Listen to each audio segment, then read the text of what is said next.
Good afternoon and welcome to Live in Barbados and Digital Coconut's seminar on digital marketing. Before we start, just some rules. We have everyone's mic turned off. At the end, there will be a chance to do some questions. So just please put them in the chat room and we'll take it from there. You know where the bathrooms are, you're in your homes. Feel free to have a drink, walk around, stretch your legs. We want to make this as painless as possible. We just want to share some information in a real kind of casual atmosphere. So to get started, my name is Dave Cox and I'm the publisher here at Live in Barbados and also the creative director at Digital Coconut. I guess the first thing we should do is kind of explain the connection. So Digital Coconut is a Toronto-based marketing and media company, and we are the ones that actually acquired Live in Barbados magazine a few years ago. And what we do here at Digital Coconut is we provide media solutions mainly for travel and hotel brands. So we do everything from build websites to social media strategy, provide photography, videography, consultation, and of course publishing. So we publish Live in Barbados magazine, and we also publish Caribbean Bride magazine, a destination wedding publication. So this evening, what we really want to do here is just to be just offer some value to the connection between Digital Coconut and Live in Barbados. Is that we want to offer some information on just some of the tips and trends for digital marketing, what you should be looking for, and just ways to really maximize the potential you have in your companies to get your message across, but also make sure you have a higher return on investment for your marketing strategies. So before we get into that, what we're really trying to do here at Live in Barbados is we really want to create, not just have a print magazine, but we're really trying to create an ecosystem. So we Live in Barbados, the print magazine, but we also have a very large and robust digital platforms on social media and our website. And we also do events, which some of you may have known. We have our crop over event, and we also have some different events around Barbados and in Toronto. And the other thing we're doing, we now started to do more product placements, influencer programs. So these are all the different things that we're doing at Live in Barbados, but it's all coming from that marketing background. So we're really trying to make sure that Live in Barbados is that platform that really offers so much more touch points to the audience. It's not just in Barbados, but beyond. So there's a few things of what we've been doing here at Live in Barbados these last couple of months. Of course, we know 2020 is a year we'll never forget, but we still managed to publish our November issue. So if you haven't seen it before, please have a look at our website, liveinbarbados.com, and view magazines, and you could see our current issue there. The print magazine will be in distribution. We should start getting it in outlets across the island within the next couple of days. Of course, it's going to be in Toronto, London, and New York. We're now figuring out distribution in those channels, but we will be in hotels, our advertisers, coffee shops, restaurants, some spas as well in Barbados. So look out for it. If you can't find one, please drop us the email here at info@liveinbarbados.com. And we try to give you some information on where you can get your hands on a copy. But until then, please check out the website and make sure you have a view there. So what we do first, let's do an introduction to Andrea Lown. I think most of you in Barbados would know her as the Director of Sales and Marketing at Live in Barbados, but she's also Director of Marketing and Strategy here at Digital Coconut. And it's so great that I have her on to be involved on both sides, because she really brings a wealth of expertise from our marketing side to what we're doing at Live in Barbados. So we're really trying to fuse these two worlds of Digital Coconut and Live in Barbados, because what we're really trying to show is that we're not just a print magazine or we're not just a media magazine, but we're really trying to be someone that is a lot more thoughtful in the kind of avenues that we give for our advertisers. So it's all based on good marketing strategies and sound marketing principles, and not we now send you ads randomly. So we really want to make sure that we have your interest at heart and it's coming from a real strong knowledge base of marketing. So without further ado, let me hand it over to Andrea. We'll take it from here. Thank you so much. Yeah, I see a lot of familiar faces online today and some new ones. So hello again from Andrea Lown. As Dave said, I am both the Marketing Strategy Director at Digital Coconut and Sales and Marketing at Live in Barbados. So my job on both sides of the fence is to meet with our clients and figure out what your goals are, your objectives, and then help you to pick like what are the best strategies and avenues or best media buys to get you to where you need to be. So as Dave was saying, it's really not for us to just sell you a print ad or sell you a digital campaign if it's not going to work for you. So we really bring our marketing strategy hats to the table, and we make sure that we're selling you something that's going to work for where you want to get to. Otherwise, you probably won't be repeat customers. So we're really happy to be able to offer you the experience from our media agency side on the ad sales and marketing side with Living Barbados. So what I wanted to do today was actually I'll share my screen here so we can get started. But what we want to do is we're going to walk you through an entire digital scorecard. So before I get too far into telling you a little bit more about Digital Coconut, I'm going to refer you to the link digitalcoconut.com/scorecard. So as you listen to a little bit more about what we do, go there and download that. You can either print it off or just use it as a reference, but it's going to be very useful as you listen to the 3 presentations. So I encourage you to do that now. Okay, so before we get started, I just wanted to give you guys a quick overview of what we do at Digital Coconut and sort of how these next three speakers are going to fit into that. So with all of our clients at Digital Coconut, if they're small businesses, big businesses, international hotel brands, we use the same methodology. So you'll see that we start off in the first column with making you shine. That's us brushing up all of the different assets that you have, whether it's logos and branding, photography, your videos, making templates for those types of things, designing your website, doing banner ads, maybe we're developing an app for you, or creating content for you digitally or in print. Once we have that side of the house all cleaned up, then we go into the second bucket, which is getting you noticed. And that's where we want to generate a lot of awareness. Maybe it's generating traffic to your website. We might do PR to get you noticed in the newspaper. We could do email marketing for you. We can manage your social or help you create a playbook for your social. We do contests. We can bring in influencers to help you spread the word, all that kind of stuff, plus planning your advertising and media spends. And then the last piece of the puzzle is actually building your connections. So this is something that is, I guess, a little harder to describe to people.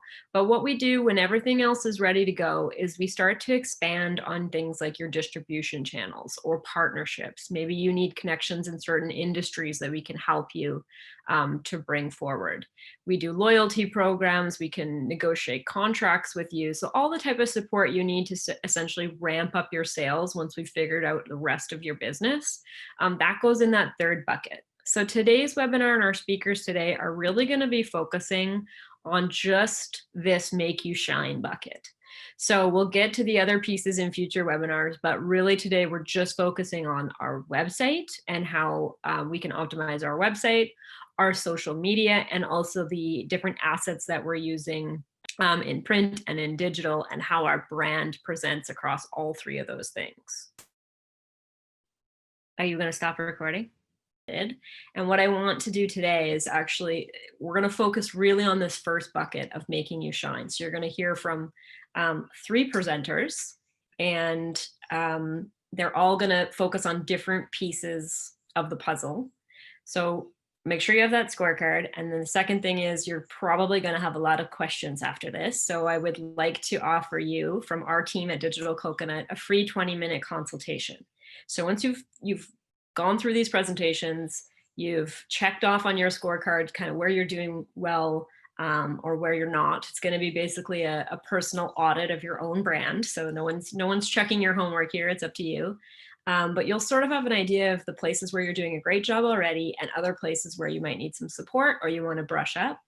So this 20-minute consultation is a great opportunity for you to come and ask our team some of your questions. We're happy to give you advice in that 20 minutes. And then also if we feel there's some areas that we can help, we can tell you what that would look like and see if it's a good fit for you.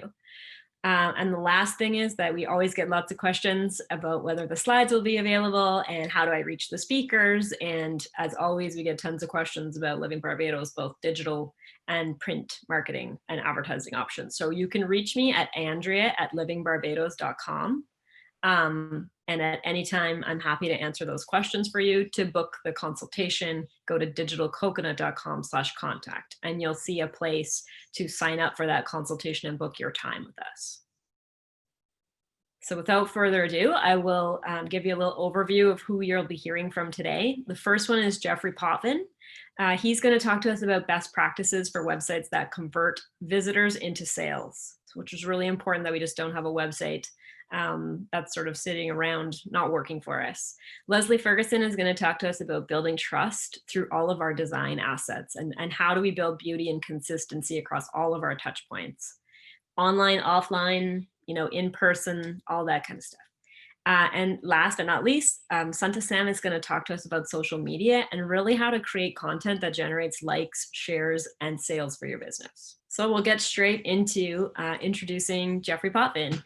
I will tell you all that if you have questions, as Dave mentioned, just stick them in the chat box and we'll get to them at the end of this presentation. And I'm sure all of the speakers would like to answer them. So Jeffrey Potvin, I've known for, I would say, about 15 years at this point. Our agencies work very closely together. So he started Hard Boot Inc. in 2007, and they're a digital development agency. They build websites, they do application, they have certain software for like startups, everybody, all the way up to Fortune 500 companies. So he's a really amazing resource from the technology side, but also he's an angel investor.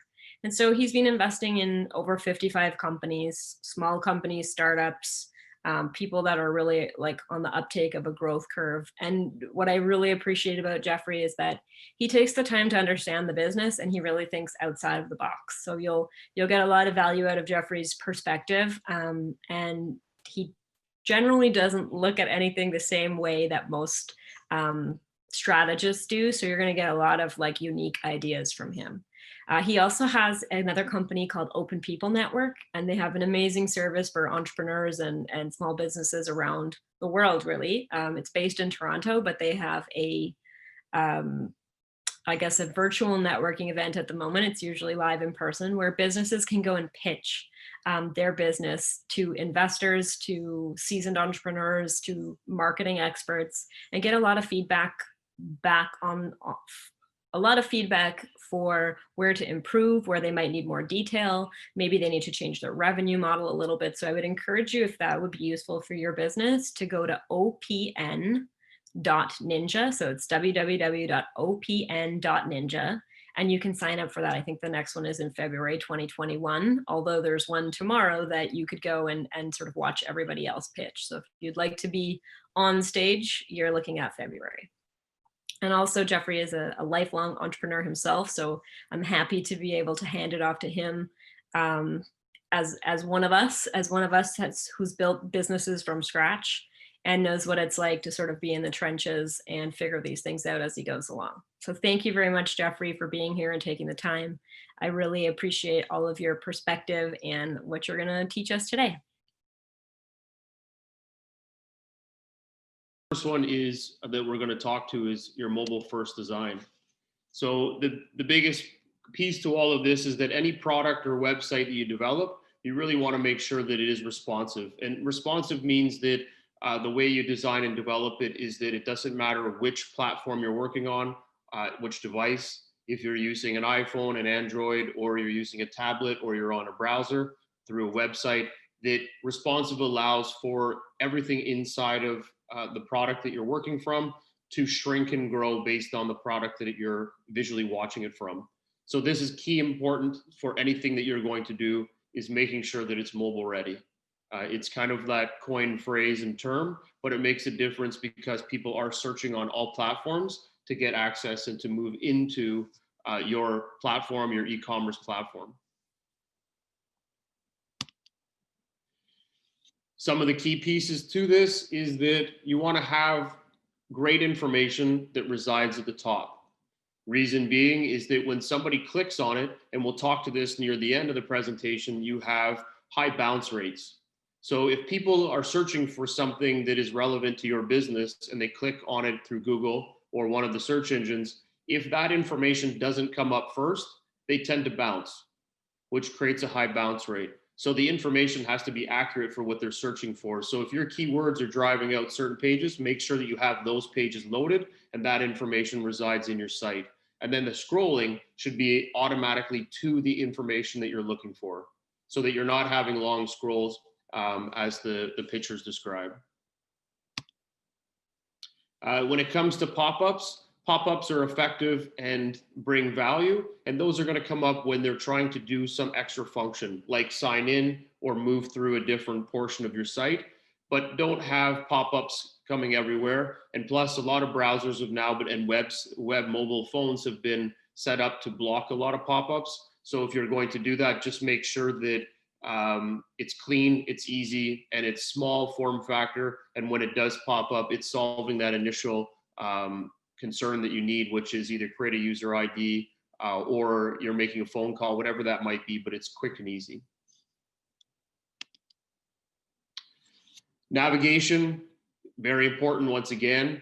And you can go through, and one thing I would recommend that when you do build or look to build a new site or a mobile ready site is that you go and find and do your own research and find out what is going on in the rest of the world. What other sites do you really think are amazing? And then what is your competition doing? What is the person down the street doing? Learn to see what all of those different values are. And then you can bring that back to understanding what you're going to build into your experience.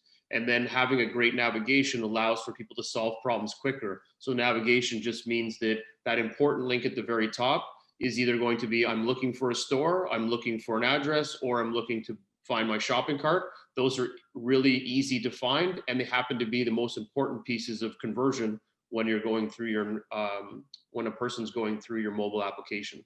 So just ensure that you've orchestrated and aligned their navigation to be simple, clean, and easy.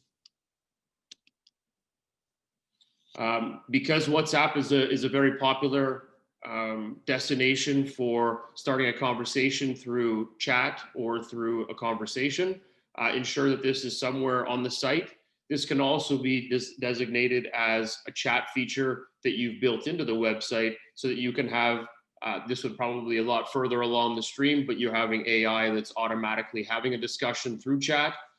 But to start off, you just want to have something that allows it to be simple, clean, and easy, which is, I've got a problem or I need to find out some product that I want to buy. You click the button, it automatically makes that phone call. And then really the only big thing on your end is that someone's there to answer the phone call, because you want to make sure that you're closing the loop.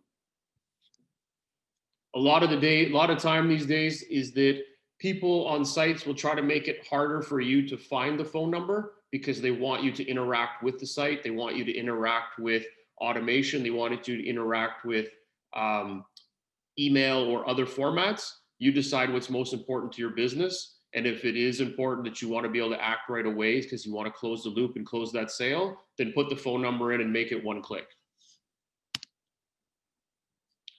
So this is where we were talking about it a little bit earlier, when it goes back to branding. Branding is very important, very clean. There's that term, which is keep it simple, stupid. It makes a big difference. It really does. Narrow down how much text you put on a site. Make everything very directive to closing somebody. Less slides. Clicking on the logo brings you back to the homepage. These are just kind of standard formats that everybody follows, but really keep it simple. It makes a big difference because people can't see that you can do many things at once. They think you can only accomplish one or two things. So make those one or two things stand out and make them kind of look for or use the search features to find other pieces of your business. But the main breadwinners and the ones that are going to close the deals, make sure they're always in the front facing so that everybody has access to them quickly and easy. And as we mentioned, there's lots of different features, but make sure you have help, live chat, all of those features are all built in to ensure for a seamless consumer experience. As we mentioned before, you're going to have different calls to action. And as you can see with the design here, where you have Joe's on the front, it's your main call to action. It's your main banner. So this will look great on a website, but it'll also look great on mobile. And it's really confining it down, allowing people to pick exactly what they came there for right away and move through it quickly.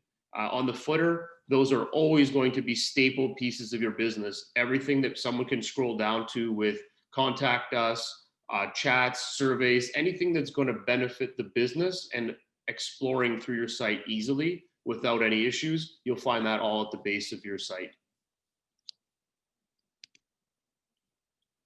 So now we get to the About Us page, and this actually folds quite nicely into the world of investing as well, is that a lot of people want to have a great experience, but they also want to figure out, how do I get comfortable with you first and quickly? And a lot of this is going to be putting in information about the clients that you work with, putting in referrals, recommendations. All of that information makes a big value proposition to help someone feel comfortable to close, especially if you're building out a service, or maybe you're in boat manufacturing, and because it's such a massive and competitive space, people want to feel comfort. So you get a couple of referrals and information written from people that have bought some of your boats and used them and said these were amazing. So that information becomes highly valuable, and it actually helps you close business faster, because some of them may actually reach out to one of your clients and ask them about the experience they had in building that boat. So they will talk about you and promote how great you were. All of those things make a difference. Obviously, getting into qualifications, you're going to state the years of business, but you're also going to show that through the clients and the work that you've conducted. And ensure that everybody understands you have a clear message. And this goes back to keeping everything simple. If you're going to say that I can build boats, I build roads, and I'm also the grocery store down the street, you're going to confuse the hell out of your audience. Just tell them one thing: you build boats and you're the best boat builder there is in the Barbados. And that's going to get people excited to say, these guys know what they're doing, and they're not trying to do too many other things. So it's just something to keep in mind, that that's how people think. They want to go after someone that's qualified and great at that one thing. It also helps from an investor standpoint that we know you're focused as well. And again, this goes back to the reviews and social proof.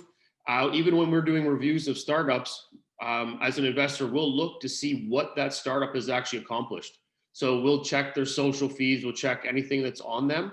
And the reason being is that we want to see if anybody said anything bad, or if anybody's written any material on them. If they're just pitching for the first time and they have no social, just think of how that's going to convert from an e-commerce perspective.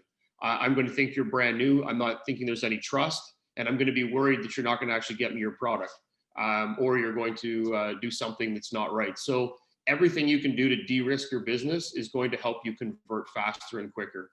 And that goes to reviews and social proof, as mentioned. You're also going to get into the professional team photos. This one's hard to maintain because people always change and things are always swapping out, but find a way to build that in by keeping highly professional photos and keeping them active. Dave, actually, I just remembered you did all of our team photos a few years ago. Brad, that was awesome. So, but those things are important because, again, it brings comfort. So you want to make sure that when you're putting these together, that they're clean, they look great, and they're highly professional feel to them. And that goes for all of the pictures and content that you're going to put across your site. So there's a couple of points that are mentioned here: great lighting, keeping it in focus, keeping everything consistent so that all of the photos look the same. If you're going to change them all up, then make sure it's creative and that it fits the brand and the ideals of where the brand is going. And those things are fun, and again, good ways of revamping the look and feel of your site every year, because you do want to do that. Your storefront is always going to be changing, modifying it. You're not Amazon, where you're a massive conglomerate that you can't actually make one change without changing everything and then people complain. You're going to want to keep shifting and changing with your audience. And being able to change the photos and bring that high quality is actually going to entice more people. Just imagine having a high quality photo of this boat and how it's sailing through the water and the things that it's doing, the quality of the material that it's built on. Those are things that are going to get people excited, that they can zoom in and take a look at multiple angles, and the context of how they're positioned in the site as well with the content. So then from there, once you've kind of built out this great looking, and it's beyond a brochure now you're getting into the e-commerce, the transactions, the conversions, you're going to want to track the data. A lot of the times we kind of miss what the data means, but from an investment standpoint, or from you as a business owner, you want to know that you have a low bounce rate, that when people land on the site, they're actually converting quickly, that they're going to what they found, what they needed, and they buy, and they leave, or they come back and buy again. How much time spent on the site? Again, popular, because if someone's spending 4 hours on the site, maybe there's a problem if they didn't convert, but someone's spending 10 minutes and they were buying, then you know you've built the right clean process where you went through 1, 2, 3, 4 by-step process. Entry and exit pages, again, these are just things that are going to tell you that once you've had that close, or once that person is converted and you've sold them on it, that you've got follow-up information to continue to make sure that they're happy with the product or service they received, but that they can see you can see all this information that's interacting, and all of those details are going to bring a lot of value back to your decision making on what products are successful, what pages are not working, and where your customers are coming from. So outside that gives you your website scorecard. Again, of that 25 points, figure out what is the best, what areas you fit in the most. Give yourself a point for each of those. And then outside of that, if you see that there's areas that are lacking, well, you know the guys to chat with. So, but good luck, and very excited and glad to be able to speak with you guys today. Thanks, Jeffrey. That was awesome. There's a lot in there. So just remind people that every point on the slides is what you give yourself a little check mark for. You can, again, go back to the digitalcoconut.com/scorecard. If you want to download it, you can always, we'll send this out. You can rewatch it later as well. And then you can kind of score yourself if it's a lot to take in this one thing. So the next presenter that I'm going to introduce, I still see Jeffrey big on my screen. Is everybody else seeing that? Oh, here we go. Now we have Leslie in the house. So the next presenter that I'm going to introduce is Leslie Ferguson. She runs an agency that's called Leslie Inc. Again, it's in Toronto, but their team has worked with clients all over the world, and they've won awards all over the world, which I have in this bio, but there are so many to list.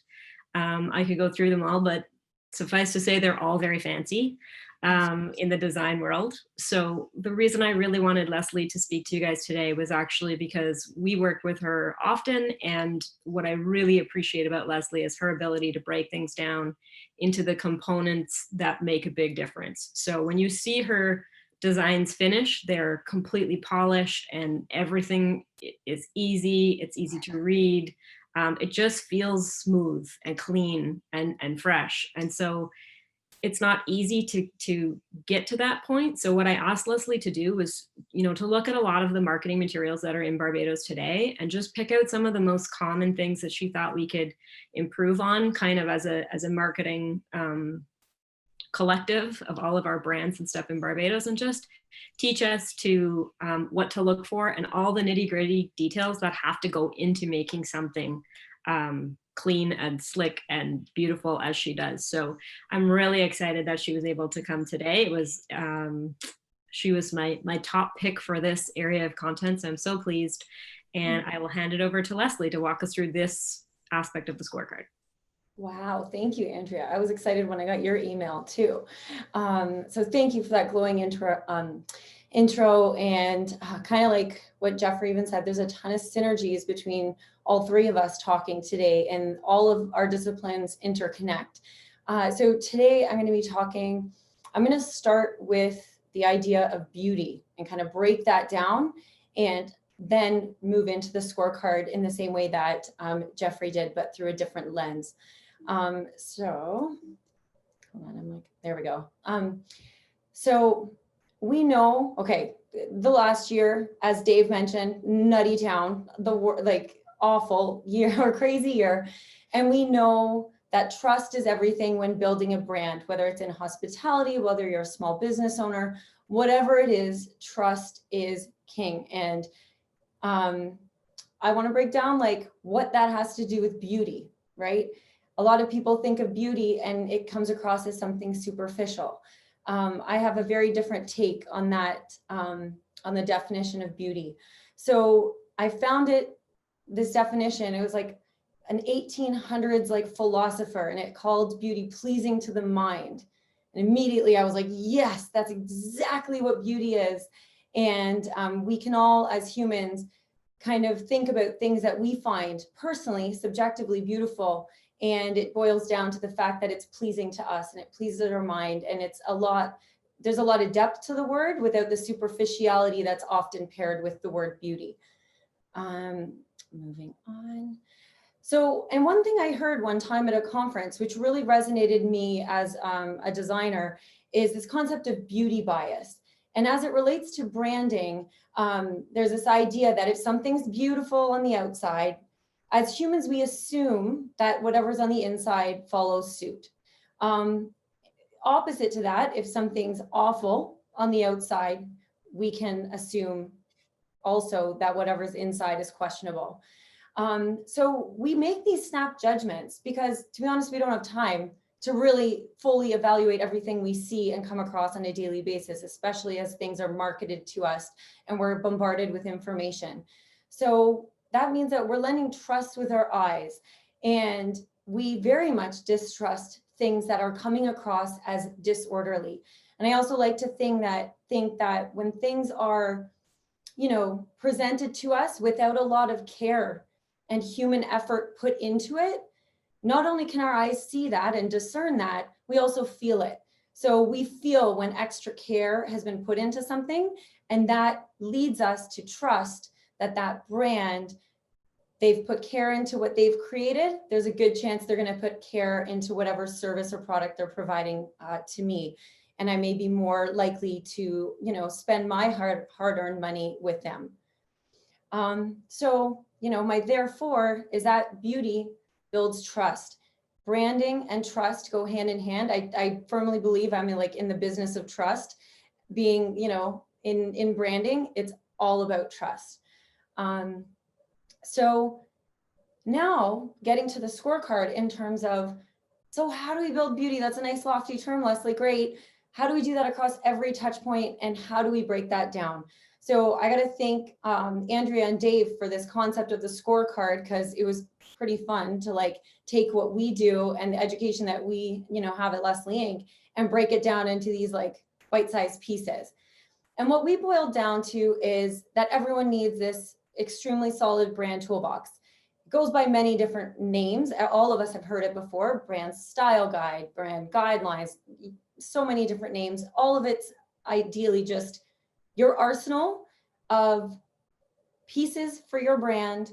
And the main objective, aside from visually making your brand stand out, is you don't have to reinvent the wheel every time. Every time you sit down to do a piece of print advertising or a digital banner or a postcard, you're not like, oh, what font should I pick?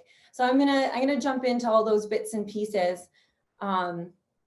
And we start by breaking it down into 5 key components. So I know you can read the screen there, but fonts, colors, photos, your copy, and your templates. And then Andrea's put together that scorecard so you can for each category figure out how well you're doing or where you may need some help. So I've included samples from our portfolio as some of the examples here. We do a lot of work for Marriott, ad production. So I think this ad is a great example of using fonts or typography in a very effective way. They have a strong headline font in "When you're ready to travel, your welcome awaits."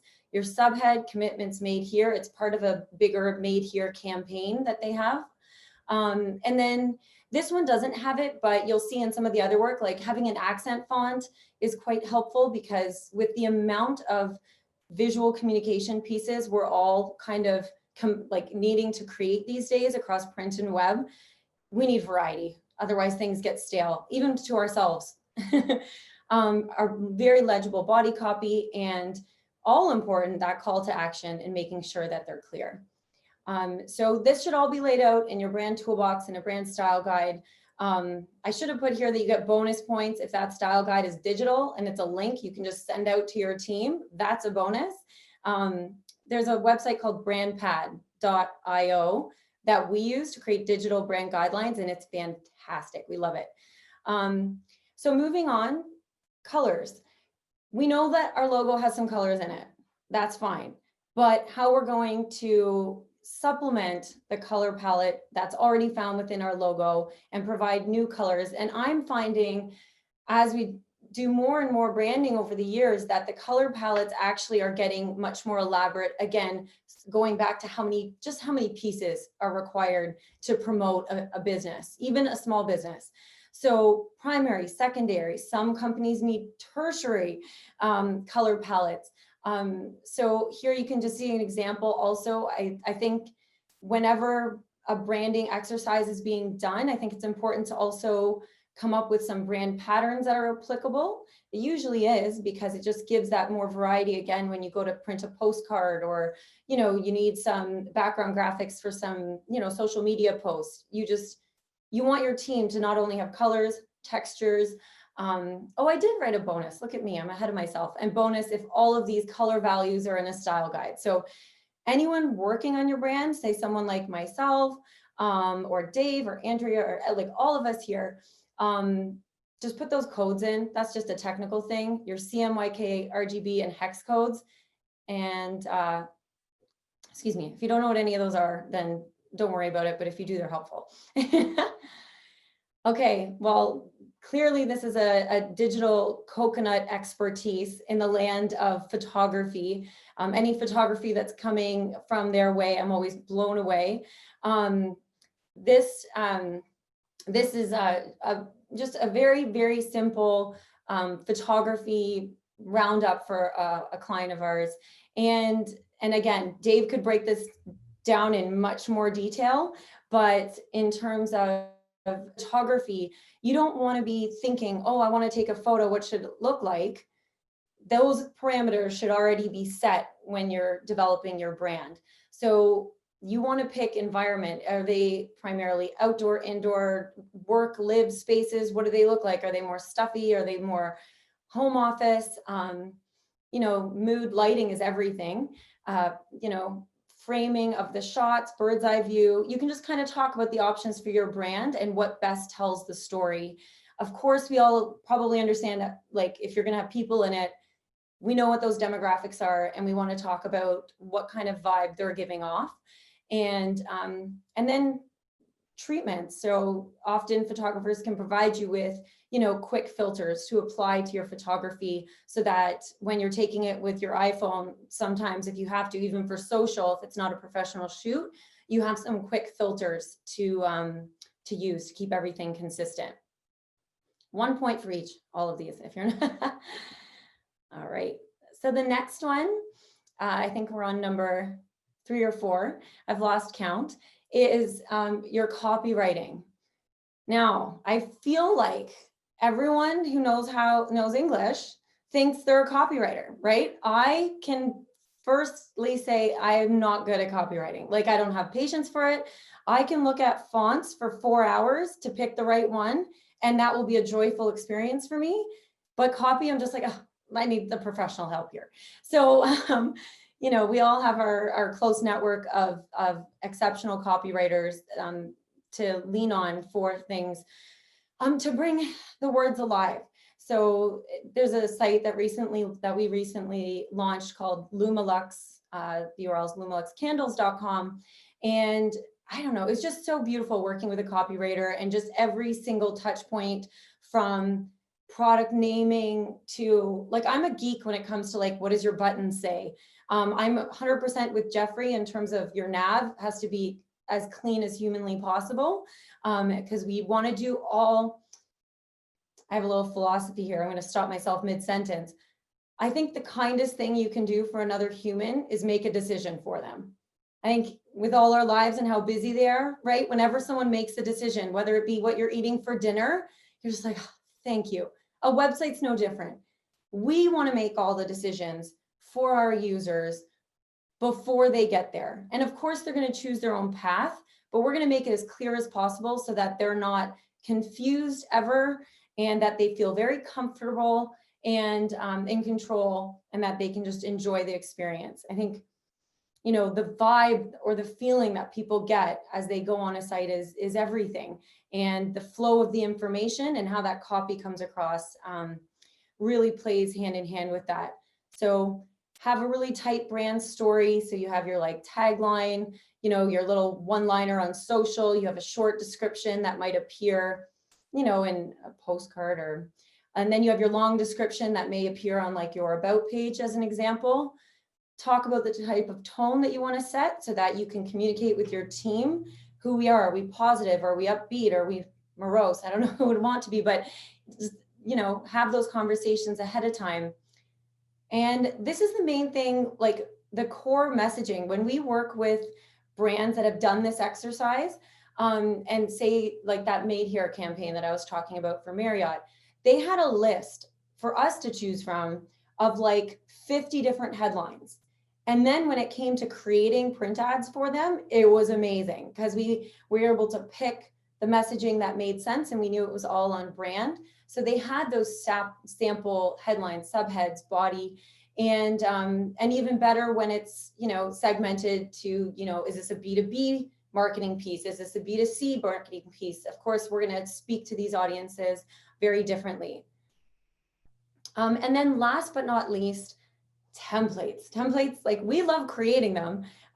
Clients often hate the idea of creating them because they don't want to do it themselves.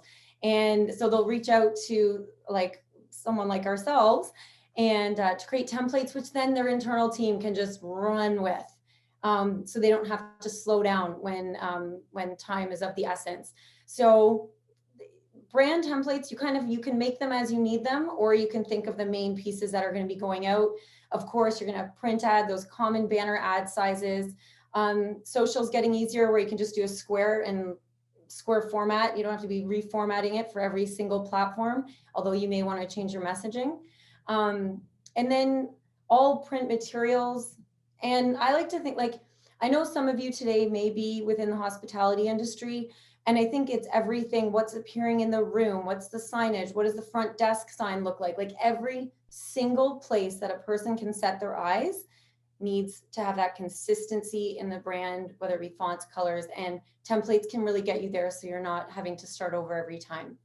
And lastly, when it comes to digital, this speaks directly to what Jeffrey was mentioning, and that's that your website content, to keep it fresh, you may want some templates for your header so that when you're changing out the photography, you have a good idea of what to do. Even email templates, whether it's like MailChimp templates, just get those in your arsenal. And then it's even more common now to have digital displays within any bricks and mortar or like property spaces. So make sure those digital displays also have some templates to work off of. So that's kind of a scorecard. Hopefully that all kind of broke down easily for everyone. Like summary, build your toolbox, then be relentlessly consistent.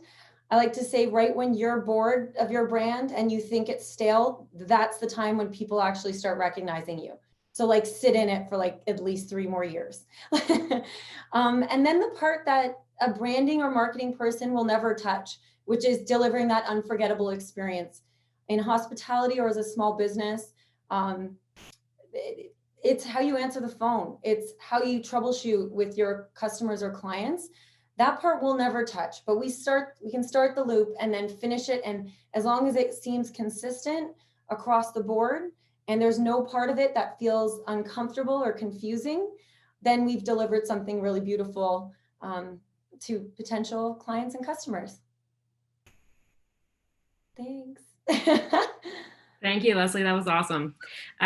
One thing that you said that really caught my attention, especially with a lot of the requests that we get at Digital Coconut, was the templates.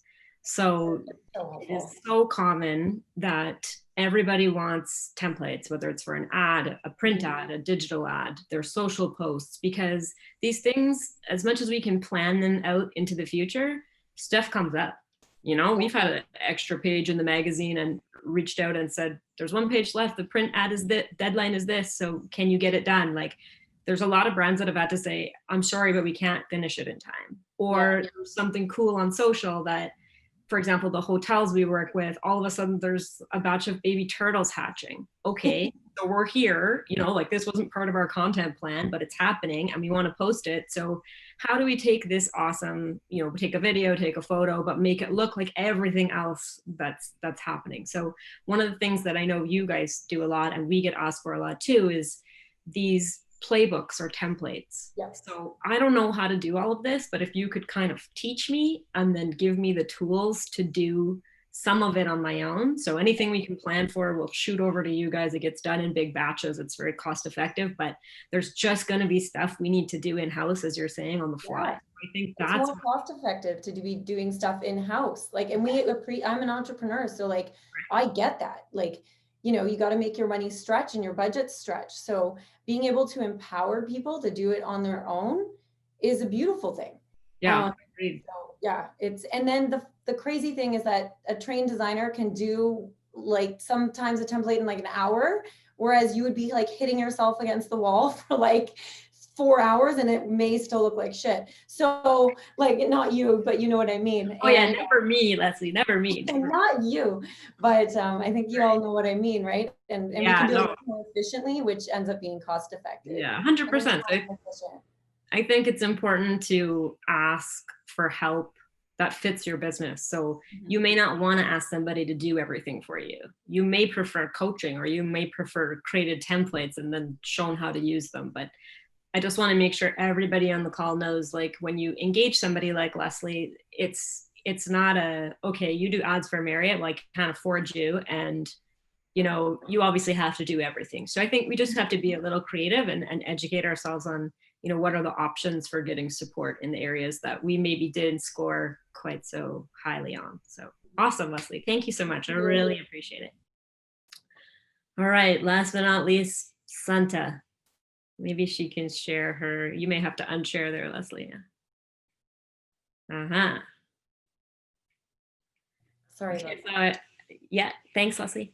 I'd like to welcome Santa to the webinar.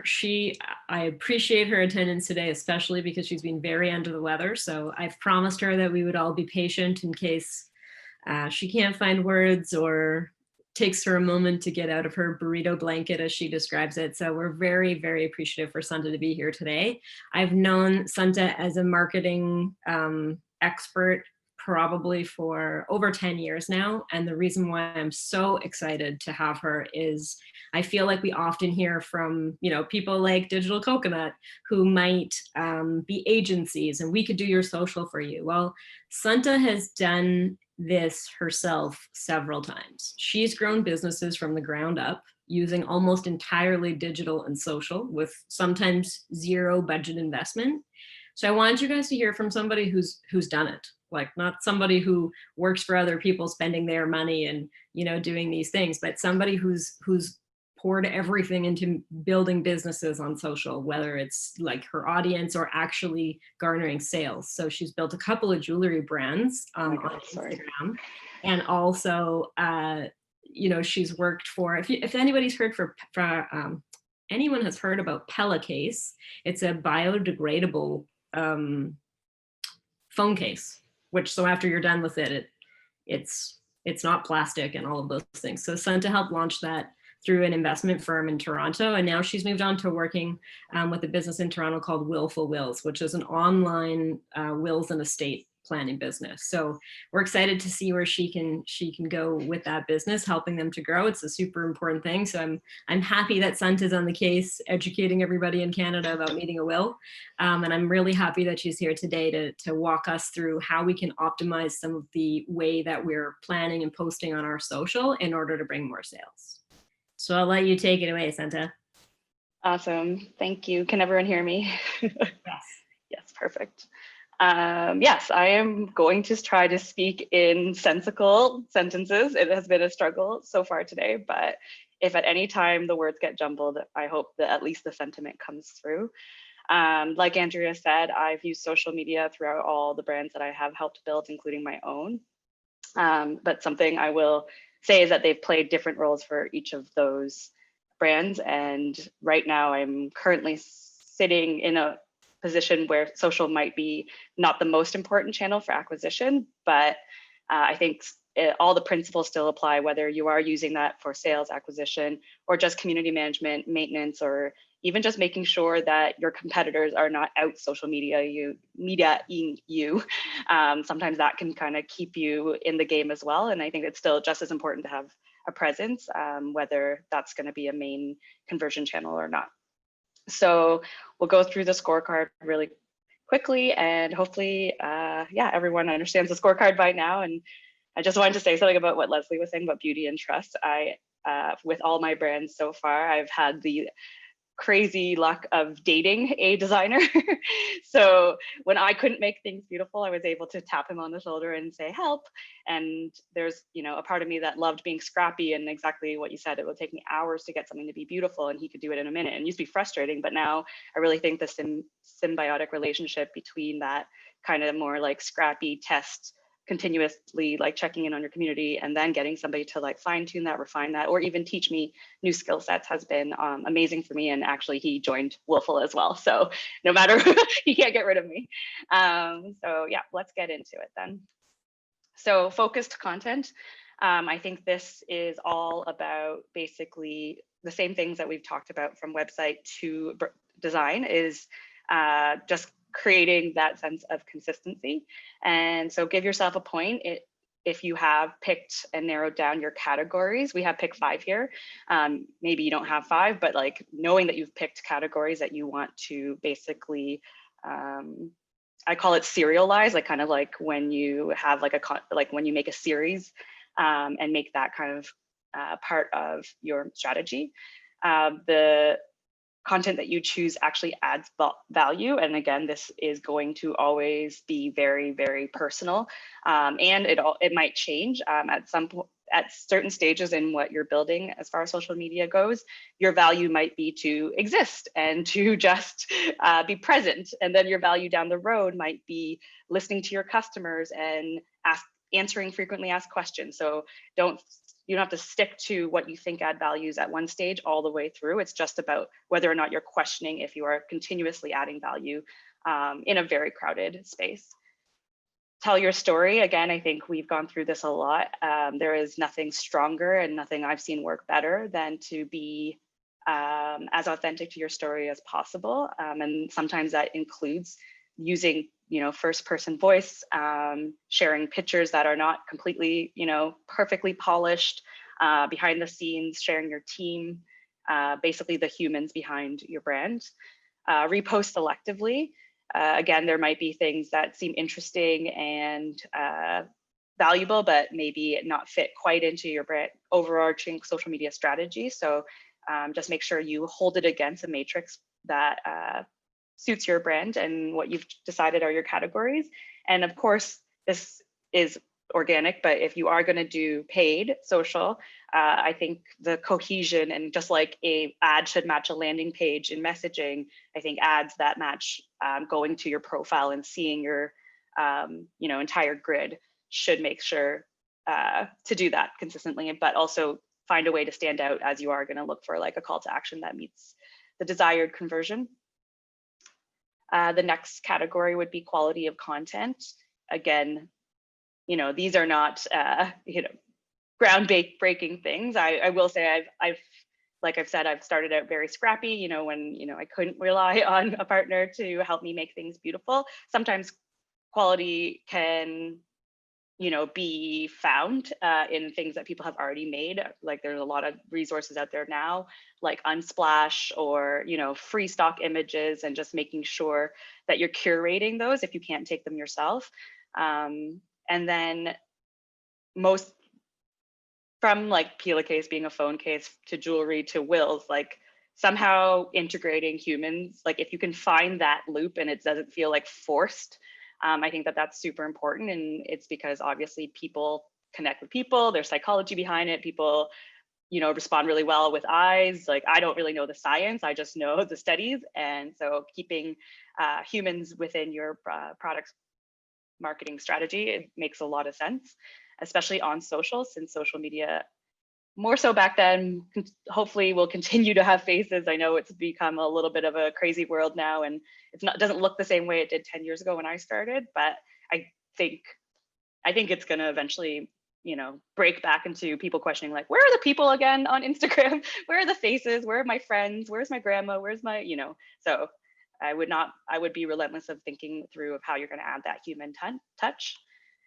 User generated content, again, you'll want to like create standards for this content. Sometimes that standard could be rough around the edges, depending on your brand. Sometimes that little bit of grit is part of what you're trying to sell. So don't always think of it as it has to be perfectly polished. It's more about, is it consistent with your brand standards and what you're trying to convey? Well-written captions. This reminds me of what Leslie was saying about copywriting. Like, I love writing captions. I actually am usually the go-to friend when someone wants to come up with something witty, the wedding hashtag girl. I like, you know, I've written messages for people who are online dating. So for me, brand captions, I really actually miss it now that I'm kind of sitting at a management position, but I read them and I pay attention to them. And I think, yeah, this note here, like, don't be afraid to make them long. I think you should just pay attention to what brands you're engaged with and how their style of writing captures you, and make note of that. I think a lot of this is about being super attentive, being observant, and making sure it matches what you're trying to do, and then timely. So basically, like everyone should or hopefully does, is creating that holiday calendar that dictates the year, mostly because when people are creating Christmas ads and you're, you know, too far ahead into New Year's resolution, that like obvious New Year's resolutions, that might obviously give the wrong signal that you're not paying attention to the actual current events and what people are going through and the emotional touch points that they're living in right now. And this picture is exactly like, you know, that idea that like Halloween, you don't have to go all out. It can be something very subtle. It can go, and it can be very like a hint that you're part of what everyone else is going through as well. And with engagement, engage commenters. This is something that obviously is very time consuming, but I will say that it's an absolute payoff. And I actually, you know, let my team, not let them, but ask my team to set aside blocks of time to make sure that this is always taken care of. This is, to me, just as important as customer service. I also like, if they can and have the bandwidth, for them to not just engage with the commenters that come to us. I also like them to make sure that with our partners, brand partners, or anybody out there, to make sure they're showing their support out in the world too. It's, again, another one of those time consuming things. And if you can batch that kind of work where you're going out and you're being present and supporting others, I think that that's a really important point. Respond to DMs. I know they just changed the folders again, and I actually find the interfaces of all social media DMs to be pretty complicated. We use tools to kind of aggregate them, but if you don't have that, just make sure you're checking all the folders. Treat it as like customer service, like I said. And also, there's lots of opportunity that comes through our DMs and has come through my DMs in other brands, which is usually like, hey, I'd love to work with you stuff. And you know, a lot of opportunity can be unlocked from those. And then create savable content. This, I think, is so key this year. I've never seen or used my Instagram more like Pinterest than this year. And I think it's because a lot of people have started to create these things that I'm just like, I want to pin this, like I literally pin this. But I'm more on Instagram than I ever am on Pinterest. And now I have a bunch of folders. And I've heard on the grapevine that like that slow move to becoming kind of like the new Pinterest is happening with Facebook and Instagram. I mean, they've pretty much copied everything else that's working on the internet, so I can see them making that play. But you can feed into that by creating things that maybe your users will say like, I don't need this right now, but I want to be able to reference it later, or I want to be able to send that to somebody, or maybe I don't send things, I actually share them in person with somebody by like handing them my phone to read something. All this is part of that idea, like, you know, ask yourself, is this save worthy? Is usually a question that we go through. And promote interaction. You've probably seen this a lot where people are reposting or like basically creating, you know, taking something from Twitter, adding it to a square and putting on Instagram, or showing a thread or posting a story of Google reviews. So this is all about basically showing that your brand is alive and well, and that we're active. And sometimes all users want to know when they're checking on your social media is like, is this actually a real brand? And are there people behind it? And do people actually use this? So this could be that social proof that helps reinforce that. And post when most active. So this is an insight that, you know, it can feel like it gets lost sometime, but, you know, I would say if you can't visit it every month, try to kind of aggregate quarterly to see if there is any patterns that you can derive, you know, when that best, most optimized time of day to post is. I don't think it's will make or break what you're doing. I think the other points will help you a lot, but this is obviously goes to show you when people are actually on Instagram. They can't really, or Facebook, can't see you if they're not on there. And then consistency, I feel like broken record, but consistency, I think creates trust as well. It's just another form of beauty, is that reliability that you can be counted on to show up at the same time or as frequent as the number of posts you're putting per day, per week. This can literally be different for everybody. I think my team has decided that we're not an everyday, but we have like a kind of a bandwidth of how much per week we want to be there. And again, this is one of those things where we ask ourselves, we sell wills. Wills remind people of death. How do we best not do that in a way that is like, get off my Instagram kind of feeling? So, that kind of finding that sweet spot, time of day. Again, it's not a Bible that you have to stick to, but it kind of can help people know like kind of when to expect to see you, or it can play into that whole high engagement rate or when people are most active on social media. Visual templates, as you can see, our team kind of has like a color scheme that's based on our brand style guide, and we try to stay within that family. And we kind of use Figma. I know some people use Canva, which is great, and Figma is kind of another one of those really easy, don't have to learn the whole Adobe suite thing that our marketing team takes templates from our design team so that we can kind of replicate and kind of get the same feeling throughout. Tone and caption style, again, one brand voice and personality. I think this is pretty key. It's a little bit tricky when you flip between people to remain consistent and kind of keep that balance between, I want it to be authentic to your voice, but also to the brand voice, depending on what that kind of brand is. I think with Willful specifically, we just try to make it as human as possible. We are not trying to be lawyers. We're actually like, and we're not antithetical to lawyers. We're just more like, we needed a product that spoke to us because it felt too overwhelming to approach the legal world. So we try to create that balance between authoritative, accept that, and like relatable and approachable. And then standards. This is a part of our onboarding in our marketing team, is just making sure everyone understands kind of like the rules.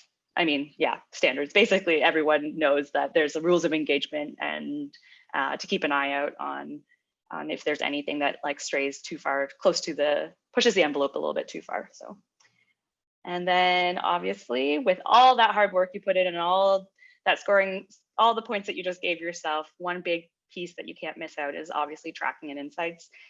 Digital marketing has obviously created a new population who loves numbers. I am not one of them. So luckily I have team members that are analytical, and I can just ask them like very high level questions, and then they can back that up with data. But with social media, you can, there's so many people that have different versions of this, but I think followers and timing of lost followers is a strong kind of indicator. Mostly you can also, like, beyond just the content you're posting, it can actually show you that maybe that webinar you did or that Instagram live swap that you did with a partner or an influencer, you're seeing kind of that growth or loss over time, and create those patterns so that you can kind of optimize those tactics. Engagement rate, are you increasing over time? Increasing is good. Quality of engagement is good. Sometimes, you can have the same 5 people, your mom, your sister, your cousin posting. Will you ever break out of that? I hope so, but just kind of paying attention to those and seeing what resonates is basically what that rate tells you. Clicks to website, if you are tracking through GA or through a site, obviously, if you have a cohesive remarketing strategy, clicks to website are a great way to kind of say, like, the first touch was Instagram, they went to our website, they may have dropped off, we can remarket to them via X, Y, and Z. So it's all part and parcel. And obviously you can also see if you're actually providing so much value upfront in the social side that you can get a conversion all the way through from that click, which is pretty strong. It doesn't happen as often as I would have liked in my career, but it also was one of those really great indicators that we were kind of figuring out what social was playing a role in for our brand growth. Post statistics, again, this is one of those measurements where you can see what people are resonating with, what part of it is can you pull out and decide is the most valuable? Is it the post itself? Is it the way it looks? Is it the caption? Did you ask a question? Is it a quote? So many things that you can kind of analyze from looking at post statistics and reach. Again, another metric that kind of can confirm that you're posting at the right time of day, that it's getting a lot of play. Reach can be hard because of obviously algorithm changes and the way things happen, but you'll want to pay attention to things that may have been reshared that got even more views. More and more people are posting in IGTV. Those views are, pretty significant to think about how many people are actually like sitting and watching full videos of what you're posting online, and Facebook views, video views as well, has been always huge for the brands I've worked for. And yeah, that is kind of the full scorecard. So you can add them up, times that by 4, and give yourself a score. I actually love this format as well. I've done this for when I sat down as the first marketing hire at Willful. The first thing I did was an audit, and it was every category that we talked about today, plus all the ones that Digital Coconut listed in the very front. And I think we started at like 15 out of 184. So I was really set up for success at Willful to like at least outpace 18 points or whatever it was. But it's a great way to really understand your gaps, your opportunities, and then your challenges, and how you're going to resource your team, how you're going to rely on vendors, what you're going to augment yourself, and then what places you can operationalize so that it can actually scale if you are seeing growth there. So yeah, I think all those words were English. I hope they were. And if I collapse into a heap and go off camera, Andrea will poke me eventually and hopefully find me. That was awesome. And before I thank you profusely, I just want to remind everybody that if you have questions for any of the 3 presenters, to put them in the chat now so that we can get to them. And I'll begin thanking Santa while you guys are doing that. But I feel like every time I talk to you, I'm like always amazed, and maybe this is just your personal characteristic, but Santa is one of the most humble marketers I've ever spoken to for the number of times she has knocked it out of the park. So when she says that she was the first hire at Willful, and they scored low and they're getting better, that whole team is amazing, and their PR and their teamwork and everything is great. So while she underplays perhaps the things she's been able to achieve, Santa has really impressed me for a long time in what she's been able to do. So I hope that what she was able to bring even under the weather was a fabulous, a fabulous lesson for all of us. It sounds to me like we need her to come back and give us like a huge walkthrough of remarketing. So maybe a little above what we've done today, but I really appreciate you coming. I know you weren't feeling well, so it's like a triple thank you, Santa. Really appreciate it. Okay, let's see. Do we have any questions? Oh yeah, so Kenneth, I can also connect you to Jeffrey. So I will reach out to you. I think we have your email address from the registration. So I'll do that and make that connection. Does anyone else have any questions about websites or design assets or social? This audience is sometimes shy, so please feel free. Or feel free to email them to me if you wish as well. And I can always either connect you with the right person, we can answer it ourselves, or especially if you want to take advantage of the free 20-minute consultation, that's an option too. So if you have questions that you think are a little long for us to go over today, go to the digitalcoconut.com/contact, and there's a little form there to be able to sign up for the 20-minute consultation. So if you've done your evaluation today and you, just as Santa said, you see where you need to fill up your socks a little bit, or maybe where you want some outside resources, or just a resource to teach you how to do something to keep doing it in-house, that would be perfect. Okay, so Trisha has a question. Let's see here. All right, what marketing advice or tips would you have for a travel company during these times to stay relevant until travel can bounce back? So I can see the wheels turning for Santa, but I know, do you want to take this one? I feel like you know what's up. Knowing what's up. I mean, this is why I think I'm a humble marketer. It's because I'm a slow thinker. I like to process a lot, but I mean, I think being right now, obviously lending that sympathetic voice about and understanding the idea that people are hurting from not traveling, and kind of how can you help them dream and continue to hold on to those dreams, bucket lists, making sure that travel isn't just about getting to get on that plane. It's all the things that make traveling so amazing, which is the anticipation, the everything that you have right before you go on a trip can be pretty amazing too. If there's anything content you can build around that, printables, downloadables, where they can do a journal or manifest, vision board, that kind of work, because sometimes the trip isn't the final destination. I think sometimes the best parts are happening before, and I think you could still build that out really thoughtfully and really mindfully. And start with yourself too. Start with what you're dreaming about, what your next trip's going to be. Yeah, I think that's a great suggestion. So really what you're saying, I think if I boil it down, is like you just want to be where your customers are. So if they're struggling or they're longing to plan a trip or they're creating their bucket list, then put out content that speaks to that, and that you can be maybe a source of inspiration or hope or whatever it is. So the content can reflect, and it shouldn't necessarily be super salesy. Like, okay, book your trip. Right.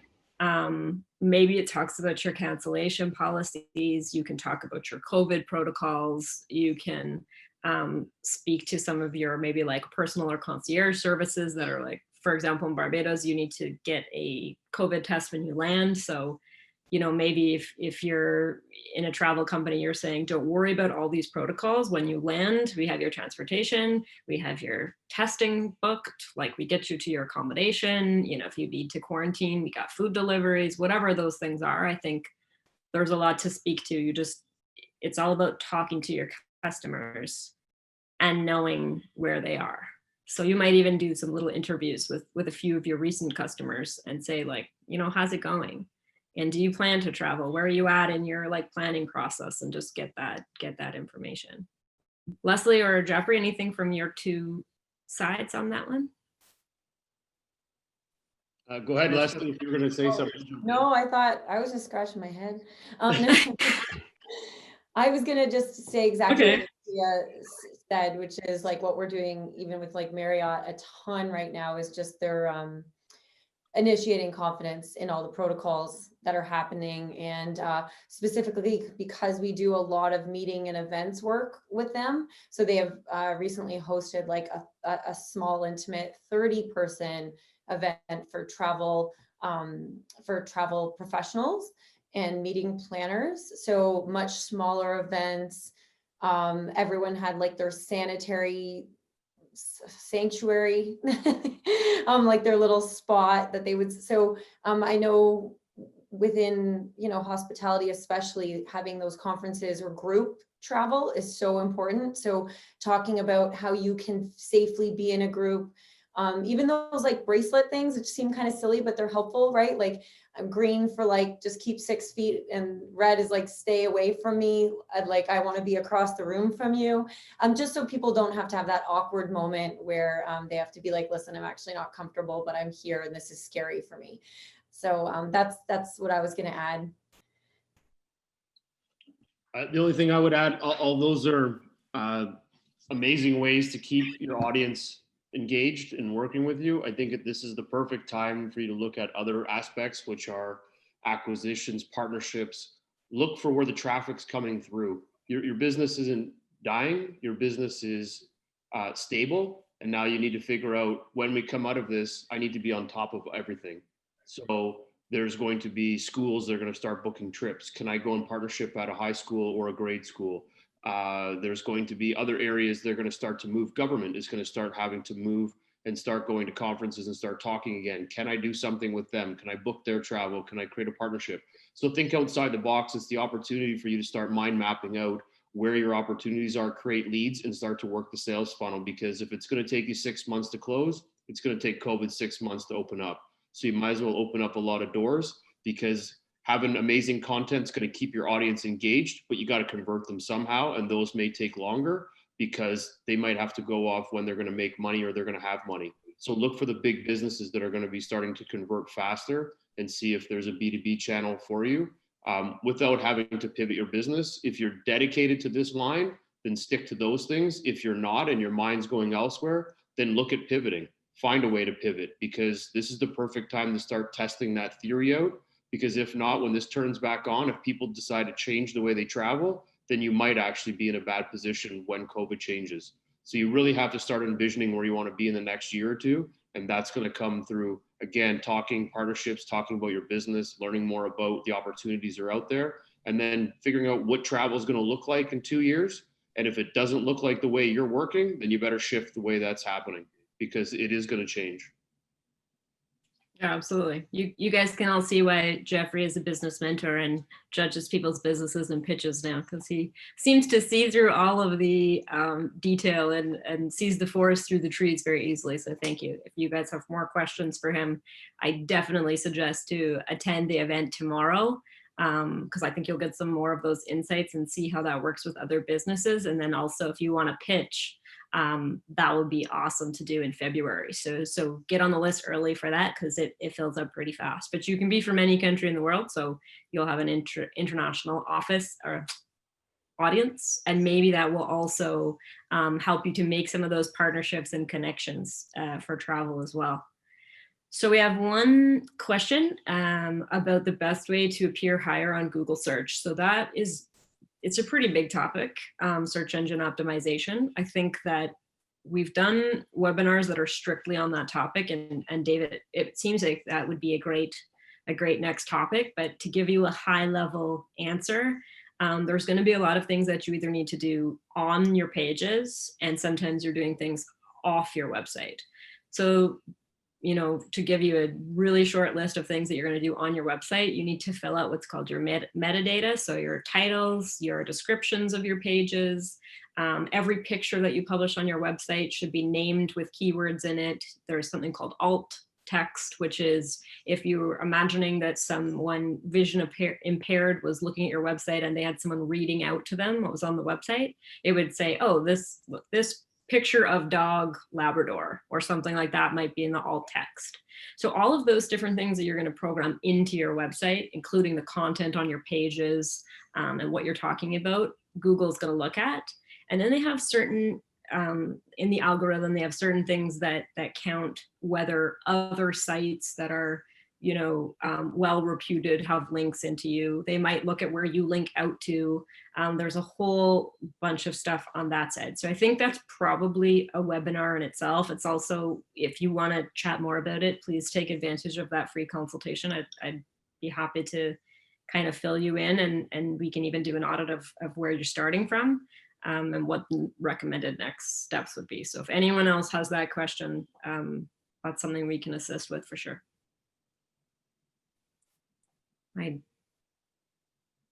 Okay, Emma has a long question. Here we go. So with the wedding and event industry being put on hold, it is important to keep on marketing your business. Some couples are so sensitive about having to put their lives on hold, and in some cases until 2022, which is we're hearing for sure on the Caribbean bride side as well. So how would you recommend using social media to make them feel more comfortable about it without seeming to be hard selling your business? Yeah, that's a great question. I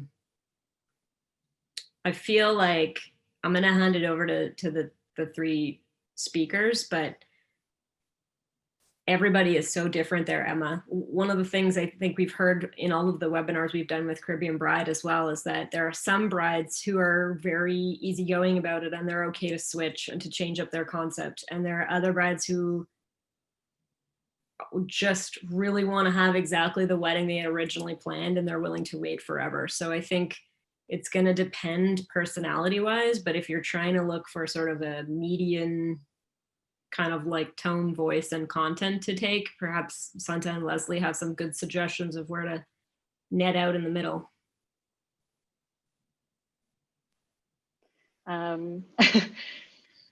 I can't necessarily give an answer to this because the bridal space, I think, is a lot different. Like every kind of sensitivity is different. I can just say that we are struggling with the exact same problem at Willful. If you can imagine that our highest intent customer are people closest to or have had a proximity to death, but are moral and ethical values are trying to obviously not exploit that or not ever come across as exploiting that. So our approach for next year is, if we are truly trying to destigmatize death and conversations about that, what can we like zoom out and do that's maybe not about willful per se or estate planning per se? It's about providing tools and tips for having tough conversations. So for instance, like, you know, we're gonna try to do like a microsite that is all about talking about death, having, you know, a place where you can drop in all your questions about, you know, how do I talk to my, you know, grandpa who's dying that he doesn't have like anything that kind of creates kind of inbound pull with no sell is kind of where we're going with that, because we realize that we can't create the intent that we want, which is people, we don't want to create the intent that we want, which is the people that are really close to dying, and we don't necessarily want to exploit them when they're at their most vulnerable. How do we start thinking ahead and building our audience, or kind of like the idea that there's a body positive movement? We're trying to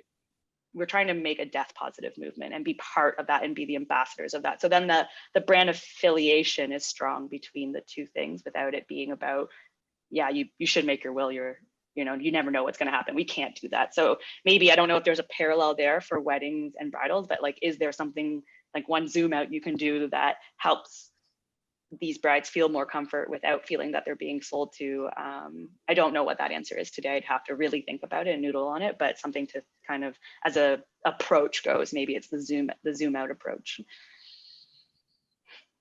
Yeah, one thing we've talked about too internally at Digital Coconut, because a lot of our clients are destination event planners and things like that, is maybe, as Santa is saying, it's the zoom out, or it's flipping it on its head. So if everybody's looking forward to coming to Barbados for their wedding and that gets postponed to 2022, we also have this amazing advantage in Barbados that it's safe to travel, right? It's one of the few places that's open right now to come. The protocols are really defined.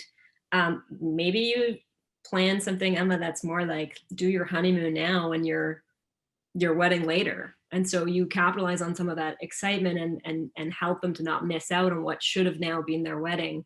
And it also allows you to then do some site visits and stuff like that, or replan or rebudget. And they also get a little holiday out of it. I don't know if that's, you know, you're sort of giving them a little hug and a pat on the back, like stick with it. We'll see you in 2022. But I was going to throw in that, to that point, is that there's a lot of value that comes out of the different types of personalities. And it goes the same with in Willful, is that you have people who are dedicated planners and everything in their life is planned. So how about you plan out what your next 20 years are going to look like? And if you're going to plan that out, this is how you got unfolded. So there's that type of personality. There's the shopaholic, or right when they see something they got to buy it, impulse buyers. So what's the impulse buyer for someone that wants to travel and get their wedding done? So I think if you adhere to a couple of those personalities, you'll probably hit a good mix of the people that are trying to buy and convert.